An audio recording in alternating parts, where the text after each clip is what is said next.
Bismillahirrahmanirrahim. Assalamualaikum warahmatullahi wabarakatuh. Wassalatu wassalamu ala Rasulillah wa ala alihi washabihi wa mawalah amma ba'd. Pemirsa Bandung TV, apa kabar semuanya? Mudah-mudahan dalam keadaan baik-baik saja, keadaan yang sehat-sehat saja.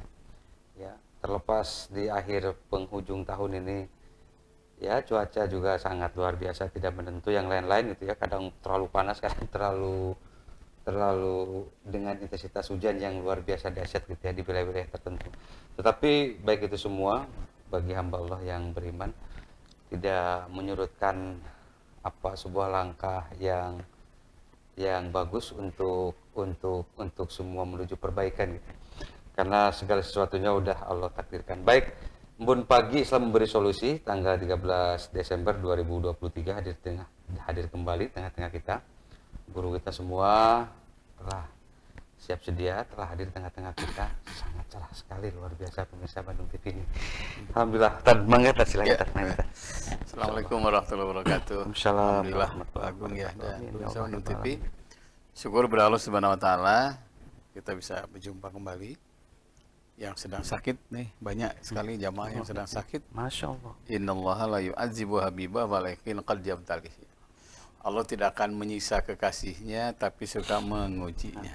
Nah, kalau itu dianggap ujian, ya tentu lulus tidak lulus ya. Kalau dianggap cobaan, ya sabar atau anal. Karena itu sabar, insya Allah. Ya. Pagi ini kita akan mengungkap tentang hidayah. Nih, banyak sekali WA, dan yang paling banyak adalah masalah hidayah. Ya.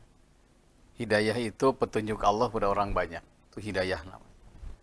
Kalau taufik, petunjuk Allah kepada individu ya, jadi kepada sendiri personal.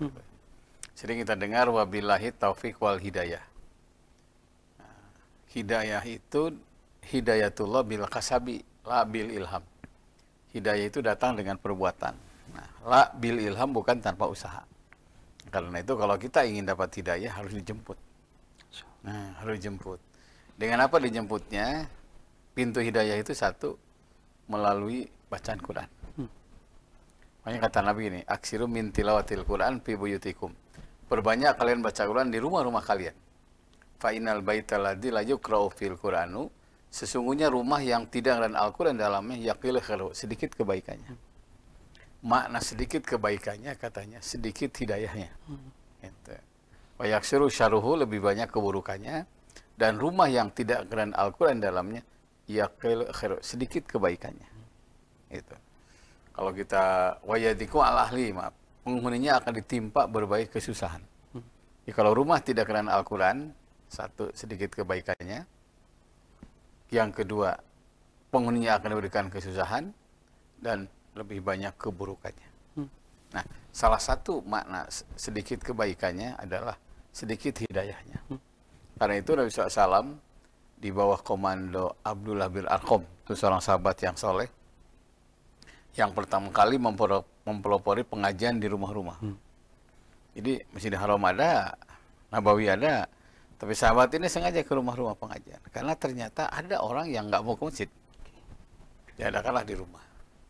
Diawali dengan tadarus, diawali dengan baca Quran, dan ternyata banyak orang-orang yang masuk Islam itu ternyata berawal dari mendengarkan Al-Quran.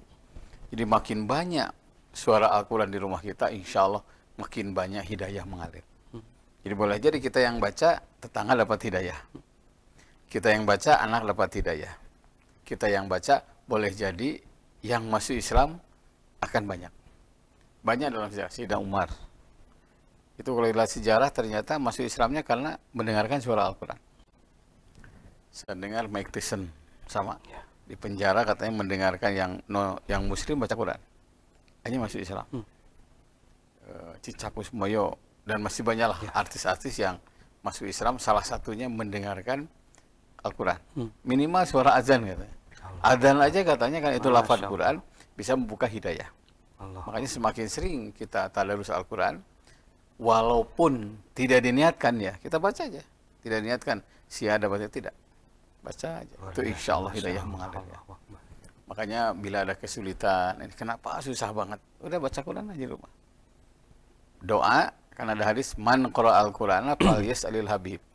siapa yang baca Al-Quran, mintalah kepadanya dengan apa yang dia baca.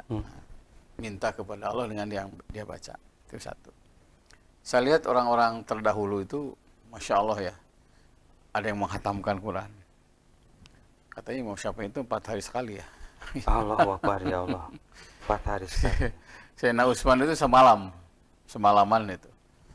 Salat witir 1 rakaat dari mulai Al-Fatihah sampai surat An-Nas. Allahu Akbar, ya Allah. Hatam.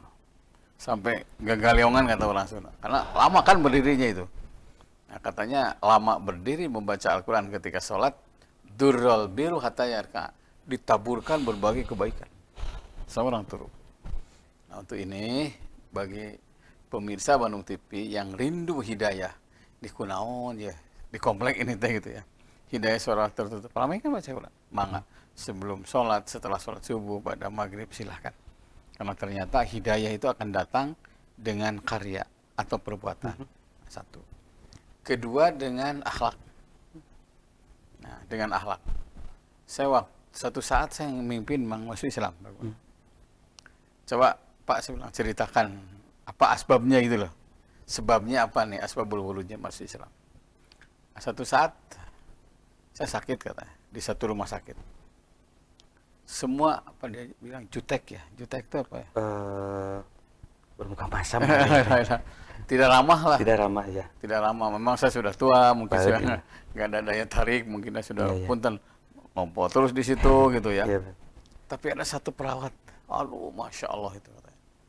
Itu ternyata dilayani dengan baik, dengan tulus, dengan ikhlas. Dan saya sering mendengar sebelum membuka punten pemper, sebelum buka baju saya, kedengaran baca basmalah. Bismillahirrahmanirrahim. Dia tidak tahu saya orang non-muslim. Terus saja. Dan begitu beres, mandi, lap segala macam, dia akhiri dengan ucapan hamdalah. Alhamdulillahirrahmanirrahim katanya. Makanya awali basmalah dan harus diakhiri dengan hamdalah. Karena pelayanan yang baik itu Masya Allah. Langsung saya tertarik kepada Islam. Kalau bukan itu, Bismillah itu dia bilang gini, Bismillah itu Pak katanya, saya minta izin sama Tuhan. Itu lapar dari mana? Itu lapar Al-Quran. Siapa yang baca Bismillah, saya minta izin. Artinya kalau saya lancar, Bapak tidak sakit, Bapak juga enak dengan saya, itu karena saya minta izin kepada Allah. Luar biasa, Masya Allah. Dan saya akhiri dengan hamdalah, apa? Masya Allah. Izin juga, pamit juga sudah beres pekerjaan. Allah. Dan subhanallah, gara-gara basmalah dan hamdalah, masuk Islam. Tapi intinya pelayanan yang baik. Sedang viral ya beberapa minggu yang lalu tuh, orang Amerika, 2 orang suami istri masuk Islam. Awalnya dia jalan-jalan ke Turki. Kalau senang pernah masuk ya ke lorong-lorong Turki itu memang banyak tempat-tempat bersejarah itu. Satu saat sudah gelap, dia bingung cari penginapan. Ada orang Turki di situ, mungkin bahasa kita, ada penginapan di sini? Oh nggak ada, karena ini di kampung nggak ada penginapan. Udah di rumah saya aja katanya. Tidurlah di situ. Setelah bangun dia bingung, ternyata rumahnya kecil. Jadi kamarnya cuma satu, itu ya. Kamarnya tengah rumah. Dia bingung, kemana nih tuan rumah? Ternyata tidur di halaman. Tidur di halaman, kemudian kaget orang ini ya, demi menghormati tamunya gitu ya. Sampai dia tidur di halaman dalam keadaan dingin. Turki itu kalau udah dingin lebih dari Madinah itu. Lebih dari Mekah tuh. Saya pernah lihat ya ketika umroh tuh, kenapa orang Turki itu seger banget padahal itu dingin. Ternyata waktu ke sana, saya lupa tahun berapa, lebih dingin dari Madinah. Ya Allah. Nah, akhirnya dia nanya, demi menghormati saya, kata, kamu tidur di halaman? Iya. Karena agama kami mengajarkan orang beriman itu fal yukrim doifah, memuliakan tamu. Karena saya bertugas memuliakan tamu, demi menghormatimu sebagai tamu saya tidur di halaman. Dan subhanallah ya, subhanallah, maha suci Allah yang telah mengutus Nabi Muhammad SAW, bahwa kemuliaan orang itu tergantung memuliakan tamunya. Seminggu setelah itu baca 2 kalimat syahadat. Jadi layani tamu dengan baik, karena boleh jadi itu pintu hidayah. Layani orang dengan baik, itu pasti pintu hidayah. Karena tugas kita itu adalah apa ya, khidmatul iyal, melayani keluarga, khidmatul dhaifah, melayani tamu, termasuk teman, sahabat semuanya. Karena itu hidayah itu akan datang karena akhlak yang baik. Allah. Dan Nabi itu ke dunia bukan nyuruh pintar, Ya, ya. bukan nyuruh kaya, tapi liutammima makarimal akhlak, menyempurnakan akhlak. Ya, Pak Agung, ya. Ya Allah, Masya Allah. Pemirsa di rumah, luar biasa ya, emang menjemput hidayah, jalan-jalan setiap orang buat masuk. Menjemput hidayah emang beda-beda tadi ya. Kita jadi nggak kebayang tadi ya, kalau misalkan setiap hari kita tidak dapat petunjuk itu tadi ya. Kayak misalkan menggunakan handphone yang lain-lain, tidak ada petunjuk, tidak ada metode, tidak ada jalan buat keluar atau jalan buat masuk yang lain-lain, nggak kebayang lah tadi ya. Masya Allah, luar biasa. Pemirsa di rumah, nanti kita akan coba lanjutkan kembali ya, karena luar biasa ya. Masih di line telepon yang sama di 022 7214 214 atau di line WA-nya Pak Ustadz 081 2211 6740. Kita lanjut kembali setelah melihat beberapa pesan. Mangga, silakan.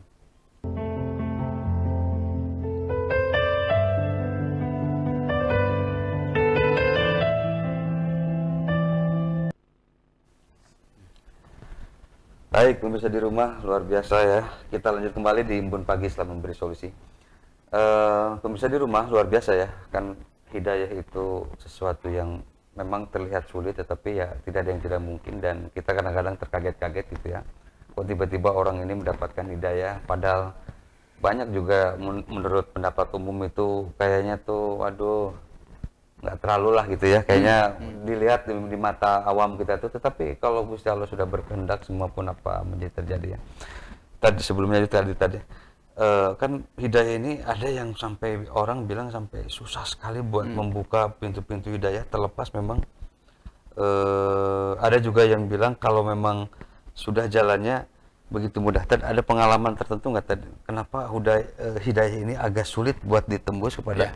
Tetapi ada juga orang yang ngerasa saya kok bisa dapat hidayah, padahal saya sendiri ngerasa tidak soleh-soleh amat gitu, atau tidak baik-baik amat sebagai manusia.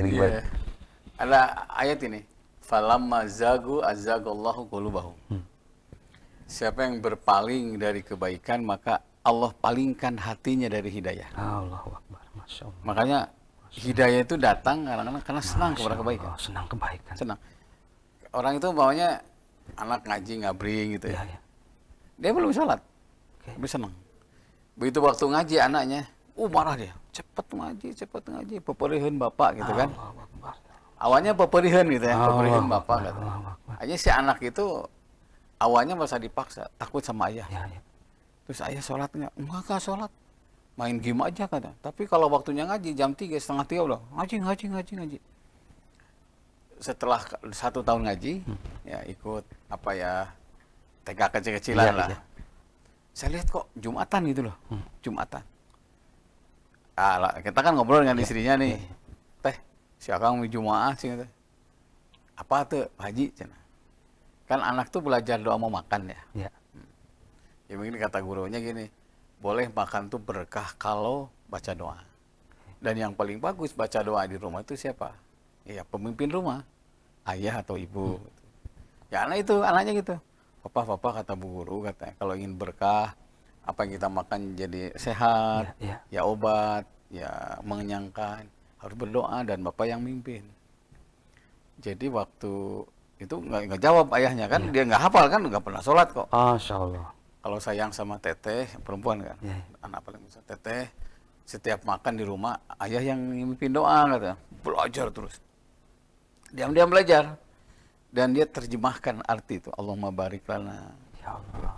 Allahumma barik lana fi rojaktan wa qina azabannar. Ya Allah berkahi dalam rezeki yang kami makan kan. Dan jaga kami dari yang membahayakan. Oh bagus sekali katanya. Berarti saya terhindar dari bahaya, selamat di jalan karena doa mau makan gitu kan. Masya Allah. Dari situ udah hidayah datang. Sekarang kalau sholat tuh ada istilah hadis kan, orang yang baik sholat wajib, wang tedu sholat ba'da sholat. Menunggu sholat sebelum waktu sholat. Selalu paling depan. Dan tidak nyangka kadang-kadang hidayah itu datang dari anak. Awalnya gitu. Luar biasa ya, Masya Allah. Ya, jadi falamma zagu azagallahu qulubahum. Siapa yang berpaling dari peringatan, dari kebaikan, maka Allah palingkan hatinya dari kebaikan. Biasa, Makanya para sahabat tuh kalau ada nasihat dari Nabi, pengajian, selalu mandep ya gini terus. Karena kalau sudah ngobrol berpaling sana sini maka hatinya dipalingkan oleh Allah. Karena kurang perhatian. Masya Allah. Innallaha wa malaikatahu yusholluna as-saffil awal. Allah dan malaikat baca sholawat kepada sop yang paling depan. Kalau ngaji itu sampai pageduk tuur zaman Nabi itu.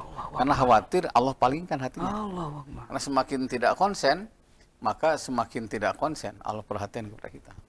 Luar biasa. Untuk ini jangan anggap enteng kebaikan. Luar biasa, Masya Allah. Sekalipun datang dari anak kecil katanya. Luar biasa, Nah, Masya itu. Allah. Jadi proses hidayah itu ternyata ada yang datang karena kebanyakan kebaikan. Kemarin saya baca di mana? Di Australia kalau nggak salah. 30 wanita tiba-tiba masuk Islam semua. Ya. Karena apa? Melihat keteguhan orang-orang Palestina. Ini punya apa kata itu loh. Gus ditembak, Gus dimatikan anak-anaknya, masih aja yakin. Ya Allah. Itu sampai mendekati 18.000 kan yang meninggal sekarang. Dan 6 ribuan itu anak-anak. Tapi kadang masih kuat, ini masih kuat. Ternyata salah satu alasannya adalah dia rutin membaca ayat Quran. Ya Allah. Dia teliti gitu secara ilmiah. Ternyata kitab suci yang masih asli adalah Al-Quran. Hanya 30 orang sama-sama Islam. Dan ternyata di daratan Eropa, di negara tertentu sekarang ini, banyak orang yang membaca kitab suci Al-Quran. Walaupun dia belum masuk Islam. Saya waktu, kapan ya? Oh ya, lagi siaran di salah satu radio. Ada non-muslim ya, orang Cina. Ji, cina iya, saya tuh punya jimat, cina. Setiap manca jimat iya, cina. Usaha lancar. Jimat. Allahu Akbar, tapi cek babaturan saya, cina itu teh orang Islam nu boga jimat eta mah. Saya tadi dengar radio, cina mau nanya gitu. Biasa pondok pokok oblong lah biasa. Dibungkus sama kain putih. Ternyata ayat kursi. Allahu Akbar. Ada ayat naon ka dia, cina. Kalau ini benar bisa mendatangkan keberuntungan cina buat saya.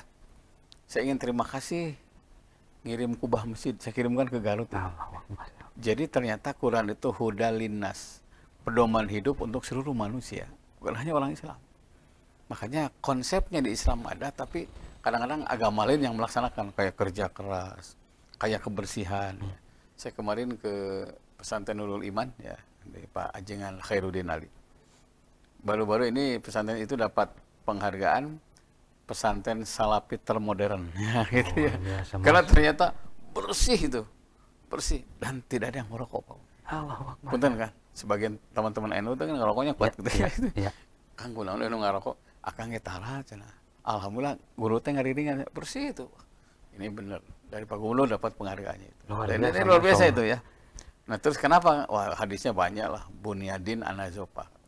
Agama itu dibangun dengan dasar kebersihan. Nah, ternyata iya saya bilang hidayah. Bahkan ada orang Cina, dubes Cina yang datang. Kan pesantrennya itu kena kereta api cepat ya. 300 tumbak kalau nggak salah. Masya Allah, 300. Itu jadi 1 hektar sekarang. Karena 9 juta per meter itu. Dan itu langsung. Dubes Cina tuh lihat gini-gini. Ini bagus katanya nih. Ini yang bagus. Pendidikan agama yang bersih. Memang 700 juta katanya. Ya, ternyata ada orang yang hidayah itu melalui akhlak kita. Makanya kalau tuh ada orang yang nggak ke masjid, ya, mungkin husnudon, sakit, tidak punya sarung, tidak punya mukena atau pindah agama, karena boleh jadi salah kita ya. Kalau jangan-jangan dia sakit kita nggak nengok. Allahu Akbar ya Allah. Jangan-jangan ketemu kita kurang ramah gitu kan. Jangan-jangan kita panen nggak ngasih. Karena tugas kita adalah liutami makalimah akhlak, menyempurnakan akhlak. Sehingga hidayah akan ngalir karena kemuliaan akhlak. Gitu Pak Agung. Allahu Akbar ya Allah. Itu tadi yang karena nggak ke masjid sampai nggak ini apa, mungkin nggak punya sarung, emang agak ini juga sebenarnya ya. Tetapi ya lagi-lagi tadi kita sebagai ini kalau semuanya diiniin dengan langsung marah-marah atau dengan langsung hal lain juga tidak kontraproduktif ya. Ternyata memang tetap harus dengan ada caranya, harus dengan yang lain-lain karena memang ya orang-orang tertentu pasti punya alasan tertentu yang tidak, kita kan jadi sebagai ini jadi ada apa ya, kayak ini kenapa sih orang kok masih belum merasa tergerak yang lainnya, tetapi hal-hal ya mungkin juga kita juga bagian dari yang membuat orang jadi agak ini tuh. Allahu Akbar ya Allah, Masya Allah. Pemirsa di rumah, luar biasa ya, kita akan coba bahas ini banyak sekali pertanyaan dari netizen yang terutama dengan dengan kaitannya dengan menjemput hidayah yang memang sangat sulit ya. Tetapi ya itu tadi, tidak ada yang mustahil, tidak ada yang tidak mungkin gitu ya. Lanjut kembali setelah melihat beberapa pesan.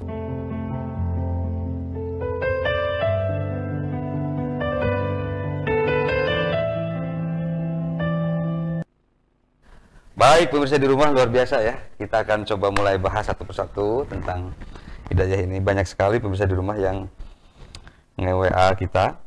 Kita akan mulai ya. Di 937 Posted ini ada yang menanyakan, kan sholat itu yang ditinggalkan, ini sholat yang ditinggalkan dahulu kala, artinya mungkin dia sebelum hijrah atau masih belum ngerasa benar, tetapi ini apakah ada cara menggantinya atau gimana katanya tadi? Atau dianggap itu gimana katanya? Kalau dia tidak tahu dimaafkan. Tapi Al-Quran begini, innal hasanati yuzhibnas sayyiat. Setiap kebaikan akan menghapuskan segala dosa. Nah, surat Hud 114. Setiap kebaikan akan menghapuskan segala dosa. Maka fasfahi sofhal jamil, bikin lembaran baru. Yang sudah-sudah. Karena tidak mungkin kita punya lembaran putih kalau tanpa punya lembaran hitam. Nah, karena itu setiap orang pasti punya lembaran hitam. Dan katanya dosa itu bukan dilamun, tapi dihapus. Dengan cara apa? Berbagai kebaikan. Baik sifatnya ritual ataupun sosial. Yang kedua, ada satu buku Sholat Bersama Nabi. Sekarang udah terjemah bahasa Indonesia ya. Di situ ada perbanyak sholat sunat. Khusus sholat ya. Tahajud, duha, tobat, hajat, intizar, rawati, perbanyak. Karena lama-lama itu meninggalkan sholat bisa dibayar dengan sholat-sholat sunat. Yang ketiga ada yang disebut dengan sholat qadha. Nah itu, tapi qadha wilayah ikhtilaf, ada yang tidak sepakat. Nah, karena tugas kita adalah bagaimana menghapuskan dosa-dosa kita dengan berbagai kebaikan. Tosrah no atas matos. Istilahnya zaman jahiliyah lah gitu. Dan Islam juga sebijaksana itu tadi ya, ketika dulu misalkan zaman-zaman para nabi misalkan kan ada tadi yang ketika udah masuk Islam itu segala kerusakan apa yang dia perbuat sebelum masuk Islam itu dianggap jadi itu tadi. Udah habis dosanya, udah bersih dosanya. Karena gini, apa ya? Afullah akbaru min zambika. Maaf Allah tuh lebih besar dibandingkan dengan dosamu. Kalau kita punya dosa sejengkal, ampun Allah tuh setudupak kata orang Sunda. Kalau dosa kita kolam, ampunan Allah itu lautan. Jadi bahkan misalkan ini, kalau kita masuk ke pinggir laut dimasukkan, diangkat, ada air kan yang jatuh, itu dosa kita. Lautan itu ampunan Allah. Makanya tidak ada istilah kagok borontok, nggak ada. Ini keren banget ini. Yang sudah lah. Bahkan kalau ada rezeki berangkat haji. Nanti kan satu rakaat di Masjidil Haram itu 100.000 rakaat di luar Masjidil Haram. Jadi dosa yang masa lalu mengenai sholat bisa dihapuskan, bahkan dimaafkan oleh Allah. Dan bahagianya orang beriman itu ya lagi-lagi kalau tidak jangan selalu diukurkan dengan harta yang lain-lain, tapi ada sesuatu yang memang karena apa ya? Karena buatan Allah jadi lebih gimana tadi ya? Ada kelegaan, ada rasa ini coba tenang. Saya pernah satu saat naik taksi. Orangnya baik itu ya, sopan gitu. Bapak kemana? Saya bilang ke Ciburial. Langsung, Bapak capek? Wah, saya capek banget. Saya bilang, ini dari luar kota. Udah, Bapak tidur aja. Tahu nyampe aja lah di rumah. Saya bilang, kalau sudah sampai desa Ciburial, saya bangunin. Saya bilang, malu, saya bilang, kurang kirim gitu, berbangun gitu ya. Betul, itu pasti. Pak, udah desa. Terus saya tanya, kenapa kamu tahu ke sini? Saya kan alumni Unis, Bapak. Rupanya insinyur dia. Ya Allah. Nah, kok bawa taksi? Saya bilang. Cerita, saya masuk ke BUMN, menangani bagian aset-aset ngontrol bangunan-bangunan.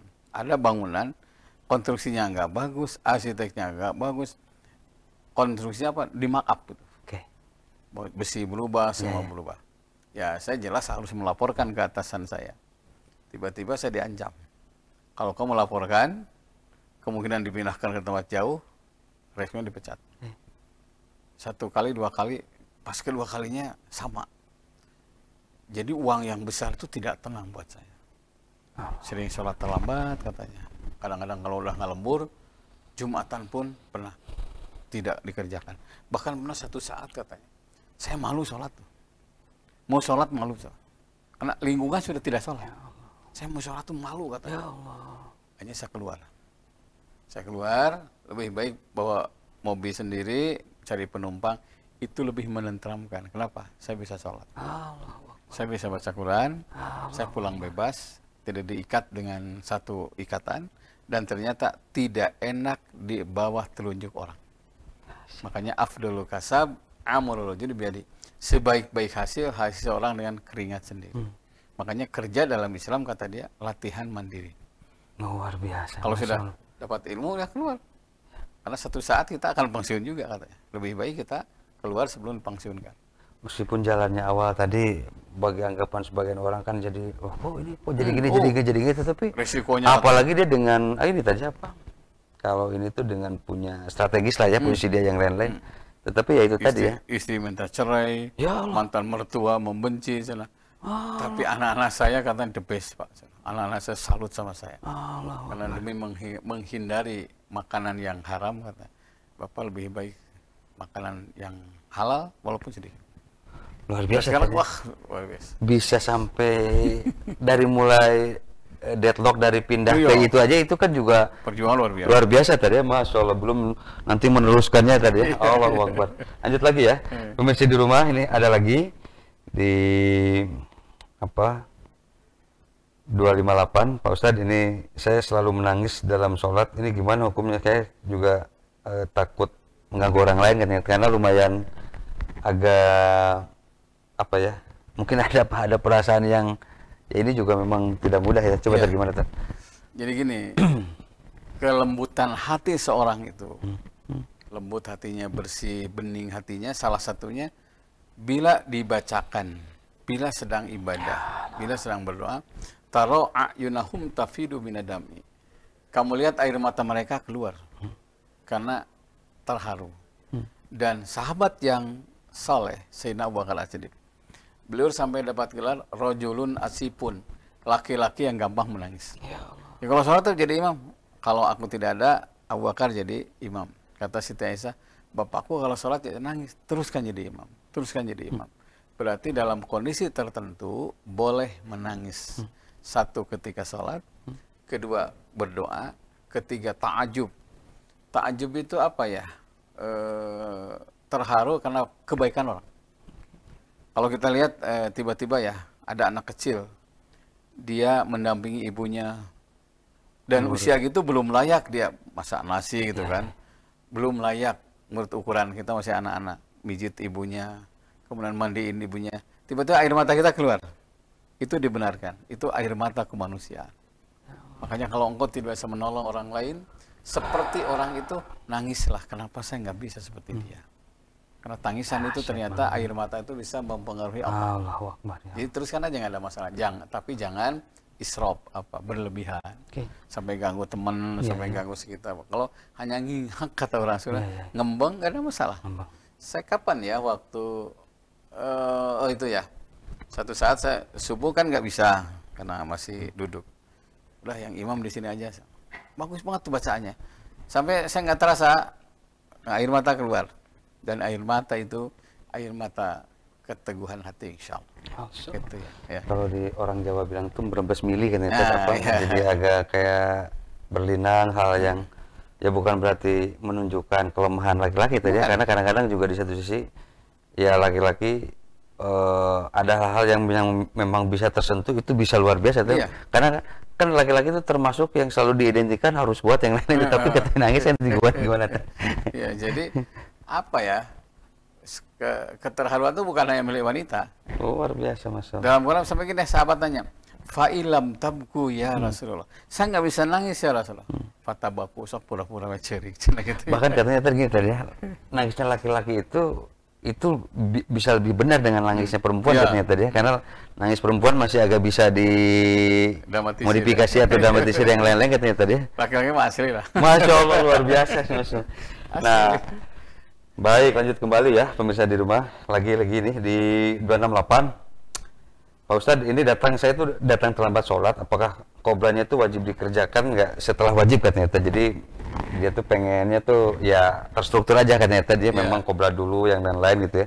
Tetapi di suatu kesempatan ternyata seperti itu katanya. Terlambat ya? Iya terlambat katanya. Gimana Gini, kan? Misalkan qobla subuh. kalau orang tua dulu biasanya ya, orang tua dulu itu sebelum waktu sholat tuh jam 11 tuh udah mandi. Dia berjalan ke Oh, masjid ya. dengan tenang. Emang resik banget tadi Iya, orang zaman dulu tuh. harus. Bahkan saya waktu ke Cianjur tuh hampir setiap mau sholat itu mandi dulu. Mandi dulu. Artinya persiapan dia tuh Udah bersih. maksimal tadi. Mau bertemu dengan sang penciptanya, mau bersih. bertemu dengan Tuhan besarnya. Bersih Allahu Akbar ya Masya Allah. Jadi yang aman tuh siapa yang berjalan menuju masjid dengan tenang, dia masuk doa Allahumma ftahli abwaaba rahmatika, terus bersolat 2 rakaat, Allahu Akbar. tahiyatul masjid ya, kata Nabi, fashhadu lahu bil iman. Saksikan dia punya iman. Luar biasa. Mas. Amun rusuh jabat Dahsyat, telat Pak. ke masjid teh ngajleng nih ya gitu ngajleng gitu. Allahu Akbar. Boro-boro husu ya belum iman lah, imannya belum sempurna. Tenang gitu. Makanya jangan terlambat lah di situ. Nah, khusus qobla ya. Yang saya temukan dalam hadis itu qobla subuh ya. Ya. Karena ada sahabat yang nangis cukup kenceng ya. Kenapa nangis? Saya kehilangan dunia dan seisinya ya Rasulullah. Saya tidak sempat qobla subuh. Itu yang menyebabkan saya nangis. Kata Nabi, kerjakan sekarang, tapi jangan jadi kebiasaan. Walau alam kalau qobla yang lain. Hanya yang jelas, subuh itu ada keterangan seperti itu. Apakah berlaku duhur, berlaku isya, berlaku maghrib atau yang lainnya? Walau alam. Cuma yang jelas, subuh itu ada keterangannya. Pentingnya qobla subuh, boleh dikerjakan setelah subuh. Tapi jangan jadi kebiasaan. Jadi ulah kaburangan terus gitu ya. Ada saat-saat tertentu yang memang kita juga lupa manusia biasa. Itulah Pak. Luar biasa nih. Baik, sebelum kita iklan ada satu lagi. Ustadz, ini di 813 ini lebih ke ini tadi ya. Dari tahun 2020 katanya sampai sekarang nih 3 tahun ini nggak boleh nonton TV katanya sama suami. Sementara katanya dengan alasan banyak gosip, banyak hal yang agak kurang berfaedah atau lebih banyak mudorotnya lah katanya tadi. Iya. Nah ini gimana tadi ya mengkombinasikan hal kayak gini karena kan ya satu sisi juga ya mungkin hiburannya hanya itu toh ya di tengah yang lain-lain atau gimana? Teknologi termasuk TV ya, jangan ditakuti, tapi harus disiasati. Luar biasa, Masya Allah. Disiasati. Pokoknya nih, saya pastilah pulang subuh pastilah 3 lembar, 4 lembar baca Quran. Setelah itu jam 5 ada TV yang saya anggap bagus ya beritanya. Dan bisa ngejarnya 15 menit setelah itu berita olahraga. Setelah itu setengah 6, udah beres-beres. Jadi kita pilih, kita siasati pilih yang mendidik. Karena ada channel TV yang tidak mendidik ya. Nah yang mendidik ini.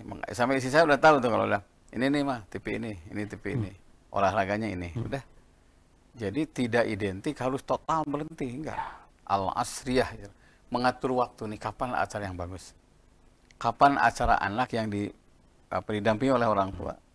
Jadi kalau total berhenti, niatnya baik, insya Allah pahala. Apalagi kalau al-himyah ro'su kulli dawa. Mencegah itu lebih baik daripada mengobati. Dalam rangka mencegah nggak ada masalah. Cuma kita jangan sampai kehilangan informasi. Karena satu saat pasti anak kita nonton, anak kita ditanya temannya, kita juga ditanya oleh teman yang lain, tidak bisa ngasih solusi kan? Karena kita total berhenti. Saya berharap jangan ditakuti, tapi disiasati. Ya, apalagi tadi istri ini kayak kelihatan agak ini juga tadi ya. Di satu sisi juga mau ini gimana, tapi artinya butuh kebijaksanaan juga mungkin tadi ya. Harus bijak. Nah kita juga sebagai laki-laki harus juga pandai-pandai, jangan terlalu ini juga tadi ya. Kalau terlalu kaku, terlalu straight to the point gitu, jadi kering, jadi suasana tuh ya memang jadi agak tegang aja, jadi nggak enak malah jadi. Sampai agama saya kayak kata Nabi, alhu al-abu, canda kalian, guru kalian. Pak ini akrohu ayyakuna fi zinikum gildo. Sesungguhnya aku tidak senang dalam agama itu ada kekerasan. Agama aja harus ada canda. Luar biasa. Nah, harus ada gurunya. Bahkan ternyata dia saking ininya, harmonisnya rumah tangga yang lain itu harus saling bisa menerima dengan ngobrol hal yang remeh-temeh, hal yang receh, hal yang kadang-kadang juga tidak terlalu mengerikan. Tetapi hal kayak gini juga bisa sangat merekatkan luar biasa tadi. Apa ya? Kalau ilmi al-mudaroh, puncak ilmu itu toleran. Suami harus toleran kesenangan istri ini. Istri harus toleran kesenangan suami. Luar biasa. Saya pernah nih ada seorang bapak ya. Selalu kalau tenis ibunya ikut. Walaupun ibunya nggak tenis, baca buku aja. Bu, tuh olahraga, saya menemani suami Ustaz. Karena dia baru tenang kalau ditemani saya. Ya saya nggak senang ya baca buku lah. Dan kalau kalah tenisnya pasti ada masalah dengan saya katanya. Jadi ternyata Allahu Akbar ya Allah. menentukan atlet ya. Allahu Akbar ya Allah, Masya Allah, luar biasa sekali. Baik, pemirsa di rumah ya, lanjut lagi ya.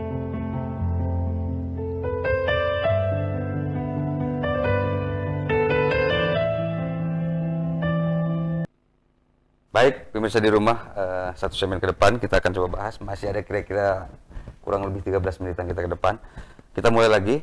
Pak Ustadz, ini apa di 251, apakah hidayah itu sebagai bentuk yang goib atau nyata? Karena dia masih agak kayak mereka-reka harus seperti apa, karena di satu sisi dia juga, kok saya masih nggak dapat hidayah gitu. Jadi gini, kan ada katanya gini, jalan ke surga itu sulit. Kalau ke neraka susah, gampang katanya. Itu terbalik ya. Bagi orang beriman jalan ke surga mudah ya. Ya Allah. Jadi kesan tuh sulit banget gitu ya. Sulit banget. Dengan suara azan, itu pintu hidayah itu. Dengan adanya berbuat baik itu pintu hidayah. Kayak haji nih, haji ya. Saya pernah nanya. Dia punya 50 rumah ya di Bandung. Rumahnya banyak itu. Masya Allah. Tapi nggak pernah ke Mekah. Allahu Akbar. Kenapa Pak Cing teh acan ke Mekah orang Sunda ya? Acan panggilan cenah Pak Ustaz. Saya bilang, cenah panggilan, saya merenung gimana ini. Ya ketemu istrinya. Kalau suaminya, istrinya udah sering berangkat haji. Waktu Nabi Ibrahim ditugaskan oleh Allah naik ke Jabal Qubais ya. Jadi Sofa Marwah ini rumah Siti Khadijah, nah itu Jabal Qubais sebelah situ. Ke bawahnya itu Bukit Jiyaz ya. Tempat Nabi mengembala. Di situ Nabi Ibrahim, wahai manusia berangkatlah haji. Katanya seluruh manusia itu ikut menjawab labbaik Allahumma labbaik. Termasuk bayi dalam kandungan pun ikut menjawab. Ya Allah. Bahkan alam arwah itu bahan baku manusia pun ikut menjawab. Jadi kalau orang itu banyak makan singkong lagi hamil umpamanya, itu bahan bakunya banyak dari singkong gitu kan. Bahan bakunya manusia ikut menjawab labbaik Allahumma labbaik, labbaik Allahumma labbaik. Jadi kita udah diundang. Tapi yang nanya undangan kan itu ya, undangan jam 11 sampai jam 2, ada yang datang jam 1, ada yang datang jam setengah 1. Ada yang memang prepare banget itu tadi sampai mempersiapkan tuh luar biasa ya dari. Yang ada kawan lapar gitu, kecan lapar. Jadi penting kan, udah diundang sebelum. Baru dia sadar, oh iya ya katanya. Melalui orang lain, sebetulnya dengan adik kita udah berangkat haji itu undangan melalui adik kita. Oke. Sebetulnya gitu ya. Nah hidayah pun sama. Ya. Karena boleh jadi kita nggak mau dengar nasihat. Sebetulnya penutup hidayah itu apa? Egois. Kalau sudah ego tuh Masya Allah. Makanya ketika ego ada, itu cenderung ingin dilayani. Nah kalau ego sudah hilang, dia pasti melayani. Nah Nabi itu gini ya, ini hidayah juga. Sayyidina Umar pernah dipanggil, mungkin bahasa saya, kalau aku sudah meninggal, tolong layani orang Yahudi di belakang itu. Kau kirim makanan, kau suapin. Tapi satu, jangan marah ocehan lidahnya. Kepada Sayyidina Ali, cara menjaga pandangan teruskan. Kepada Sayyidina Abu Bakar As-Siddiq, menangis dalam sholat teruskan. Rasul wafat. Sayyidina Umar ya nyari orang Yahudi kakek-kakek itu. Mana katanya? Oh di sana katanya. Ternyata lagi gini aja. Maaf, Muhammad gila, Muhammad gila. Terus gitu semua. Nah, pas disuapin gitu. Langsung dia nanya, kemana yang nyopain saya katanya. Kata Umar bin Khattab, ini juga kan disuapin. Beda katanya. Yang kemarin itu penuh dengan kasih sayang katanya. Rupanya orang yang menyayangi cara nyuapin pun beda. Rasul Umar bin Khattab itu nangis. Masya Allah katanya. Kepada orang yang mencela orang gila saja, Nabi begitu baik. Kata Sayyidina Umar, sudah meninggal. Sambil nangis. Siapa dia? Dialah Muhammad yang sering kau sebut orang gila. Ya Allah. Kaget langsung, nangis dia nangis. Berarti selama ini yang aku sebutkan orang gila itu yang menyuapiku. Hidayah masuk Islam. Allahu Akbar. Itu kenapa tidak egois. Nah kalau orang itu hanya ingin dilayani terus, itu makin ingin dilayani, makin dekat setan sama orang itu. Makanya Islam itu pertama dikenal apa? Melayani, bukan dilayani.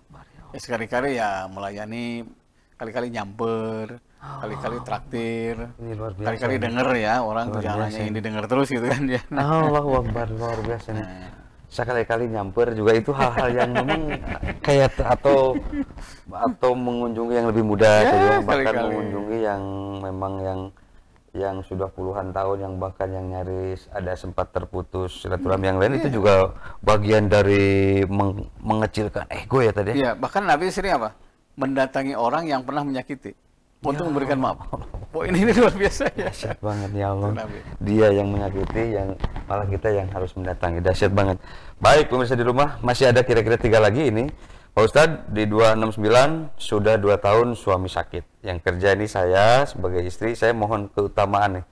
Apa sih sebenarnya keutamaan kerja buat istri? Biar saya juga dia ngerasa jadi bunga atau jadi agak berbesar hati lah gitu kan mengerjakan ini, karena kadang-kadang kan mood naik turun katanya kan sebagai perempuan. Pemirsa Bandung TV ya. Dikasih hiburan. Suami itu kerja kewajiban. Kalau istri kerja kebaikan. Nah, tujuan kerja itu adalah untuk menafkahi. Nah, ada hadis mengatakan nafaqatul rajuli ala ahlihi shadaqah. Hadis yang lain ibadah. Nafkah seseorang yang diberikan kepada keluarganya itu termasuk sedekah dan ibadah. Nah, kalau penghasilan suami atau suami ada kendala sakit, maka ibu jadi wajib kerja. Man kada ala yalihi kana kal mujahidi fisabilillah. Siapa yang bercucuran keringat untuk menafkahi keluarganya, kal mujahidi fisabilillah, itu jihad fisabilillah. Luar biasa. Bahkan ada hadis mengatakan inna minaz dzunubi dzunuban la yukaffiru shalah walas sadaqah walal haji wal umrah. Ada dosa yang tidak dimaafkan dengan salat, dengan sedekah, dengan haji dan umrah sekalipun. Yukaffiru hal hammu fi tulabil maisha. Hanya dimaafkan dengan capeknya cari nafkah. Jadi ibu double pahalanya. Luar biasa, Masya Double Allah. jatah suami kasihkan ke ibu. Nanti double lagi melayani suami yang sedang sakit. Nanti double lagi mendidik anak. Double lagi pahalanya ya sebagai ibu ya sebagai bapak.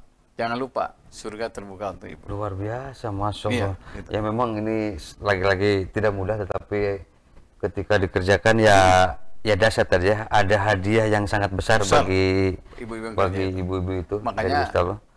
kalau suami sakit, jangan lupa pedang itu tajam kalau keluar dari sarangnya. Makanya seorang wanita harus punya potensi, karena satu saat pasti ya kalau nggak suami ya istri meninggal. Itu apa ya? Ya sebesar apapun cinta kita kepada keluarga, kepada dunia ini dengan segala isinya, ya harus siap ditinggalkan tadi. Iya. Masya Allah. Karena akhirat itu kan Allahu Akbar. akhirat tuh maju terus, Ya. mendekati kita. Kalau dia mundur terus. Allahu Akbar ya Allah. Masya Allah.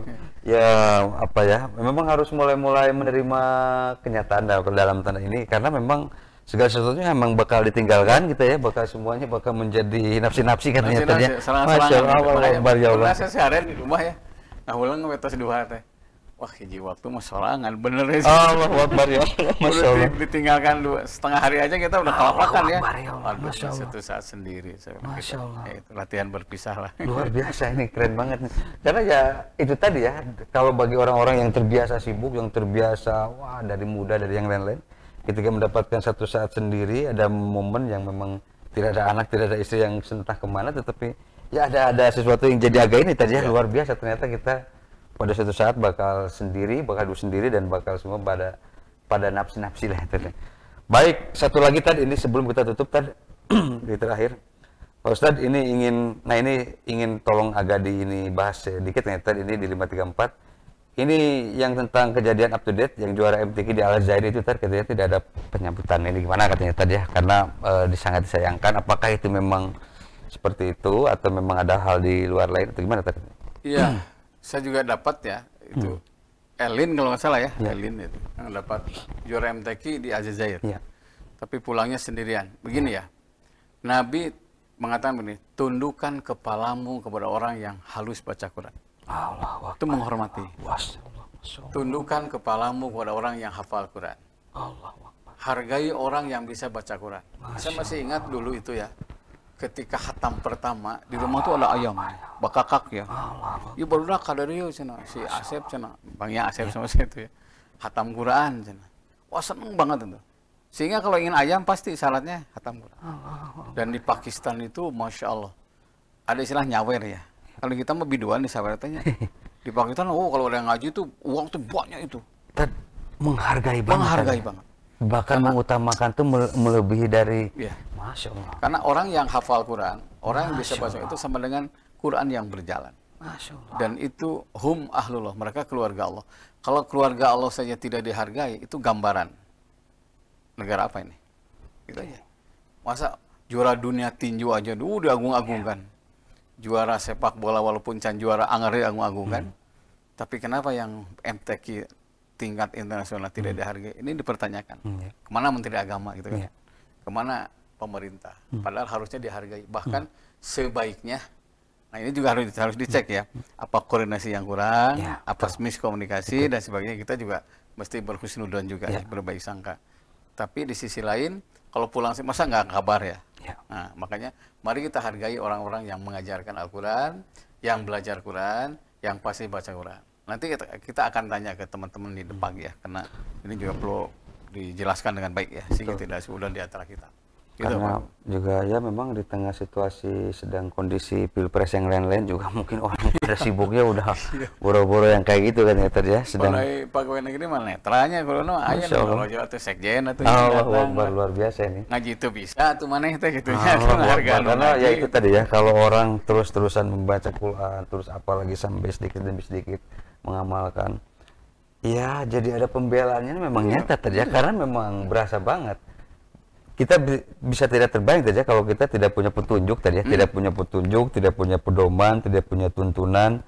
Betapa ngaconya kita hidup di tengah kompleksitas zaman yang luar biasa tadi.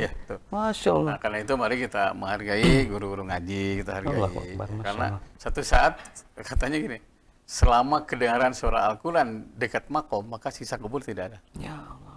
Sampai zaman sahabat tuh sampai muruhan, Bagus. Tolong bacakan surat Ar-Rahman, tolong bacakan surat Yasin. Sampai muruhan. Kenapa? Pentingnya baca Quran itu karena khairul dawa Al-Quran. Sebagai obat itu Al-Quran. Minimal jadi harum negara. Oh, Indonesia, gitu kan? Orang yang sudah mengharumkan bangsa kan harus dihormati. Ya, gitu, Pak. Baik, luar biasa sekali. Kayaknya Pak, waktunya memang sudah berakhir. Ya, pemirsa di rumah ya. Emang ini lagi-lagi hidayah juga tidak mudah, lagi-lagi tetapi tidak ada yang tidak mungkin saja. Mangga silakan kasih konklusi sama ini tadi. Pemirsa Bandung TV, jangan bosan berbuat baik. Masya Allah. Di rumah, di tempat kerja, dengan siapa, jam berapa, tetap berbuat baik. Hanya kebaikan yang akan membuka hidayah. Inna rahmatallah qaribu minal muhsinin. Sesungguhnya rahmat Allah itu sangat dekat kepada orang yang berbuat baik. Walaupun kebaikan yang kita kerjakan tidak dihargai oleh orang lain. Tapi harus yakin setiap kebaikan Allah yang menghargai. Kebaikan yang dikerjakan karena Allah itu yang akan mendatangkan hidayah. Mari kita jemput hidayah dengan berbuat baik, dengan tulus ikhlas. Insyaallah Rabu depan ketemu lagi. Mohon dimaafkan. Selamat berjuang menyebut hidayah. Assalamualaikum warahmatullahi wabarakatuh. Assalamualaikum warahmatullahi wabarakatuh. Baik pemirsa di rumah ya. Rabu depan kita ketemu kembali ya. Insyaallah dengan tema yang lebih menarik, yang lebih dahsyat lagi, yang lebih bisa. Mudah-mudahan kita semua dalam ampunan Allah, mudah-mudahan kita semua mendapatkan hidayah, mendapatkan rahmat, mendapatkan taufik ya. Mohon maaf bila banyak salah, banyak lupa. Wabillahi taufiq wal hidayah. Assalamualaikum warahmatullahi wabarakatuh. Assalamualaikum.